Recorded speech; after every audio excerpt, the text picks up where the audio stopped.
On a cold September night in 1327, something strange happened near Berkeley Castle. The villagers were startled from their sleep by horrifying screams coming from inside the fortress walls. Some made the sign of the cross. Others hurried to shut their windows and whispered prayers. By sunrise, the King of England was dead, but no one truly knew how or why. This is a story filled with betrayal, cruelty, and a mystery that still haunts historians today. This is the story of the king who died screaming. Let's explore the brutal fate of Edward II together. Edward of Carnarvon was born on April 25th, 1284, in a castle on the coast of northern Wales. His birthplace, Carnarvon Castle, had been built by his father, King Edward I, as a symbol of English control over the region. The baby boy was the king's youngest surviving son, and the first English prince to officially carry the title Prince of Wales. From the moment he was born, Edward's life was shaped by royal expectations. His father, Edward I, was one of the most feared and powerful kings in English history. He was called the Hammer of the Scots for his military campaigns in Scotland. He was known as a strict and serious ruler, focused on law, order, and conquest. He had built a reputation as a king who demanded obedience and strength from his soldiers, his advisors, and especially from his children. As Edward grew up, it quickly became clear that he was not like his father. While Edward I had spent his youth training for battle and learning how to rule through force, his son showed little interest in military life. He preferred more peaceful and creative activities. He liked rowing and swimming, enjoyed music, crafts, and even working with his hands. Several reports from the time say that the young prince often spent time doing manual labour, such as digging ditches, thatching roofs, and helping with blacksmith work. These were not pastimes expected of a future king. At the royal court, these habits were seen as strange. In medieval England, kings were supposed to be warriors. They were expected to lead armies, command loyalty, and display courage in battle. Nobles and knights were trained from a young age to ride horses, fight with swords, and master strategy. The fact that Edward seemed to avoid these things worried people. Many believed it showed weakness. One story tells how young Edward requested a noble title for his closest companion, a man named Piers Gaveston. This angered his father deeply. King Edward I was so furious that he reportedly grabbed his son by the hair and ripped out handfuls of it in rage. To him, it was a sign that his son cared more about personal attachments than about duty or royal tradition. The tension between father and son never fully disappeared. Edward I saw his youngest son as soft and too easily influenced. Meanwhile, young Edward grew up in the shadow of a father whose expectations he could never meet. The gap between who Edward was and who his father wanted him to be created a quiet pressure that followed him into adulthood. He was not a fool, and he was not lazy, but he did not fit the image of a medieval king. His interests, his behaviour, and his friendships all pointed toward a personality that stood apart from the warrior ideals of his time. This difference would not go unnoticed. In fact, it would become one of the main reasons why Edward struggled to keep his power later in life. From the beginning, Edward was a prince who didn't fit the mould. In 1307, Edward's life changed forever. That year, King Edward I died while leading another campaign into Scotland. His son, now 23 years old, became King Edward II of England. He inherited a powerful throne, a troubled kingdom, and a long list of expectations, none of which truly matched who he was. One of Edward's first acts as king was deeply personal. He immediately recalled Piers Gaveston from exile. Gaveston had been a close companion of Edward since his youth. Some said they were inseparable. Others said they were much more than friends. Edward I had banished Gaveston shortly before his death, likely because he saw the young man as a bad influence on his son. But Edward II wasted no time. As soon as he was crowned, he brought Gaveston back. This decision shocked the English nobility. Not only did Edward restore Gaveston's position at court, but he gave him one of the highest titles in the land, Earl of Cornwall. Traditionally, that title was reserved for members of the royal family. Gaveston was not a prince or a powerful lord. he was a Gascon knight from southwestern France with no major landholdings or noble lineage. Many nobles found it insulting that someone of such low status had been raised so high, especially when others with long family histories in England had been passed over. Edward's favour did not stop with titles. He gave Gaveston valuable lands, royal treasures, and important positions in the government. During Edward's coronation, it was Gaveston, not a noble relative, who carried the ceremonial crown of St. Edward. For many in the court, this was a step too far. The nobles began to whisper.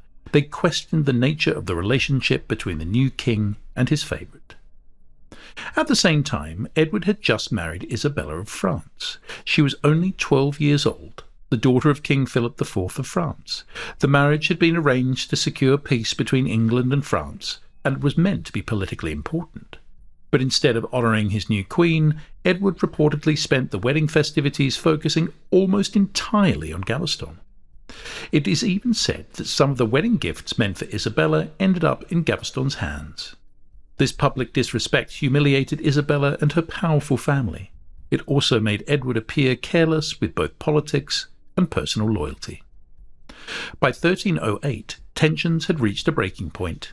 The leading nobles, including Edward's own cousin, Thomas, Earl of Lancaster, demanded that Gaveston be exiled again. Edward agreed, but only temporarily. He soon brought Gaveston back again and again, each time granting him more power. The pattern repeated several times, and each time it added more anger and distrust among the lords of England. Eventually the nobles took matters into their own hands. In 1312 a group of barons captured Gaveston and decided not to wait for a royal trial. Without permission from the king, they executed him. Gaveston was stabbed and then beheaded on a remote stretch of road. His body was left for Edward to recover. The king was devastated. He never forgave the nobles who had killed Gaveston. Though he was forced to accept a temporary peace with them to hold on to power, he never forgot the betrayal. From that moment forward, Edward carried a deep grudge, and it shaped many of the decisions he would make in the years ahead. After the death of Piers Gaveston, King Edward II never truly recovered. He had lost his closest companion, and his standing among the nobles was badly damaged. But the real turning point in his reign came in 1314 at a place called Bannockburn in Scotland. At the time, Scotland was fighting to regain independence from English control. Robert the Bruce had claimed the Scottish throne and was steadily taking back land that Edward's father had conquered. Determined to stop him, Edward II led a massive English army north. It was one of the largest forces England had ever raised, perhaps as many as 20,000 soldiers. But numbers were not enough. Robert the Bruce used smart tactics and home advantage. At Bannockburn, just outside Stirling, he trapped the English in narrow, marshy ground where they couldn't use their full strength. The English knights struggled to fight in tight spaces and their horses got stuck in the mud. Meanwhile, the Scottish soldiers attacked in strong schiltron formations and pushed the English back. In just 2 days, Edward's army was defeated and the king was forced to flee the battlefield. The defeat was not just embarrassing, it was a disaster. It meant the end of English hopes of controlling Scotland during Edward's lifetime. His authority as a military leader was now in question, even among his supporters. But Edward didn't learn from past mistakes. Instead of focusing on rebuilding trust or governing more wisely, he repeated the same pattern that had already led him into trouble. He became close with another favourite, this time a nobleman named Hugh Despenser the Younger. Hugh and his father, Hugh Despenser the Elder, soon became Edward's new right hands. They used the king's favour to take land, wealth and power from others. Many nobles were pushed out or punished unfairly. Even common people suffered as the Despensers raised taxes and seized property to build their own fortune. The Despensers didn't just grow rich, they also grew hated. They were seen as greedy, cruel and dangerous, but Edward supported them completely. He gave them more power than any advisors before them. Just like Gaveston, the Despensers became the real rulers behind the throne. But this time, the damage ran deeper. Those who spoke out were jailed, executed or exiled. The country was falling into fear and chaos. One of the people watching this happen was Queen Isabella. She had once been humiliated by Edward's devotion to Gaveston. Now she was pushed aside again while the Despensers ruled. By the 1320s, Isabella had gone from ignored to angry. In 1325, Edward sent her to France to help negotiate a peace treaty. But once there, Isabella made a choice that would change everything. She refused to return to England as long as the Despensers remained in power, and while abroad she formed a powerful alliance with an exiled English baron named Roger Mortimer. Mortimer had once rebelled against Edward and escaped prison. Now, with Isabella at his side, he was gathering support to strike again. The Queen and the Baron became more than just political allies. Most historians agree they became lovers and partners in rebellion. Back in England, Edward had no idea how much danger he was in. But those watching from the outside could see the writing on the wall. The king had lost the support of his nobles, he had alienated the church, and now even his own wife was plotting against him. By the year 1326, Edward II was running out of allies. His kingdom was falling apart. The nobles were angry, the people were suffering, and even the Queen had turned against him. In September of that year, Isabella and Mortimer sailed from France to the coast of England with a small invasion force. Although they did not bring a massive army, their arrival sparked immediate support. Many English nobles, tired of Edward's poor leadership and the cruelty of the Despensers, welcomed Isabella as a liberator. Common people who had suffered under high taxes and land seizures also supported the Queen. Even key members of the clergy and local lords joined her cause. As Isabella and Mortimer advanced across England, they met little resistance. Edward, shocked by how quickly people were turning against him, tried to gather his supporters. But by then he had very few left. Instead of preparing to fight, he decided to flee. He took the Despensers and a few loyal followers and escaped westward, hoping to reach Wales or perhaps find safety overseas. But the escape did not go as planned. Edward and his group were captured near Llantrisant in South Wales. He was taken without a fight. Hugh the Despenser the Younger, however, was not so lucky. He had become one of the most hated men in the kingdom, and the people wanted revenge. He was brought to trial and sentenced to death. What followed was one of the most brutal public executions in medieval England. Despenser was dragged through the streets behind a horse. At the gallows he was hanged, but taken down before death. He was then tied to a ladder, and his genitals were cut off and burnt in front of him. While still alive, he was disemboweled, his intestines pulled out and burned. Finally, he was beheaded and his body cut into 4 parts. His head was placed on London Bridge as a warning. The violence of the execution reflected the deep hatred the public had developed toward him, and it showed how far the Queen and her allies were willing to go. With the Despensers gone and Edward in custody, Isabella and Mortimer moved quickly to secure their power. In January 1327, under pressure and with no choice, Edward II was forced to give up the crown. His 14-year-old son, Edward III, was declared king. Although still a boy, the new king was seen as a fresh start. But in truth, Isabella and Mortimer ruled in his name. Edward II, once King of England, was no longer in control of anything. Not his kingdom, not his household, and soon, not even his own life. After being forced to abdicate, Edward II was treated as a prisoner.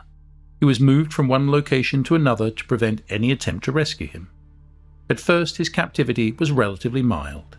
He stayed at Kenilworth Castle, where he was held under guard but allowed some comfort. However, as rumours of plots to free him began to spread, Isabella and Mortimer grew nervous. They realised that as long as Edward was alive, he could become a symbol for rebellion. Supporters of the old king might try to restore him, especially if the new regime made mistakes.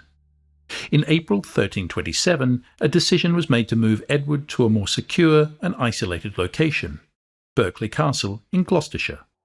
It was far from the centre of power, surrounded by countryside and guarded by loyal men. The castle had thick stone walls, a moat, and a long history of use as a prison. At Berkeley Castle, Edward was placed under the care of 3 men: Thomas Berkeley, John Maltravers, and Thomas Gurney. All 3 had reputations for being loyal to the new regime, and none were known for kindness. Gurney and Maltravers in particular were remembered by chroniclers as cruel and cold. They were not jailers who would feel pity. The conditions of Edward's imprisonment changed dramatically after his arrival at Berkeley. Reports from the Times suggest that his guards deliberately made him uncomfortable. He was kept in filthy conditions. His bed was poor, his clothes were ragged, and his food was sometimes spoiled. In one report, Edward was forced to ride long distances without proper clothing to irritate and injure his skin. There were even suggestions of psychological torment, such as preventing him from sleeping or keeping him in constant darkness or light. One of the most disturbing parts of the prison was the room he was held in. According to some sources, his cell was placed just above a deep pit filled with the rotting carcasses of dead animals. The pit had been used in earlier centuries as a place to punish criminals. Now it served as part of the mental torture. The smell was unbearable, and the sickness it caused was expected to wear him down quickly. The plan was not to kill Edward directly, at least not at first. Instead, his captors seemed to be trying to make him die naturally. If he died from illness or exhaustion, it would allow Isabella and Mortimer to avoid the shame and the political danger of openly killing a former king. In medieval England, killing a monarch was a serious and dangerous act. Even though Edward had been deposed, many people still believed that kings were chosen by God. Murdering one could turn public opinion sharply against the new rulers. But the plan didn't work as expected. By the end of summer in 1327, Edward II had been imprisoned at Berkeley Castle for several months. His health was weak and his living conditions were poor, but he was still alive. This survival was becoming a serious concern for Queen Isabella and her ally Roger Mortimer. Although they had removed Edward from the throne and taken control of England, his continued existence was a threat. Supporters of the former king had not disappeared. In fact, rumours were spreading that loyalists were planning to rescue him. One of these plots came dangerously close to success. That news reached Isabella, and it caused panic. Isabella and Mortimer understood that they were ruling without full legal security.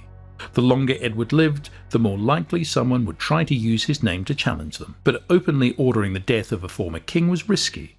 It could anger the people, upset the church, or even damage the reputation of their teenage son, Edward III, who now wore the crown. So a different method was chosen. In mid-September, Isabella wrote a letter to Sir John Maltravers at Berkeley Castle. The message was written carefully. It did not give direct instructions to kill Edward. Instead, it warned that another rescue attempt might be coming soon and suggested that it would be better for England if the prisoner was no longer a threat.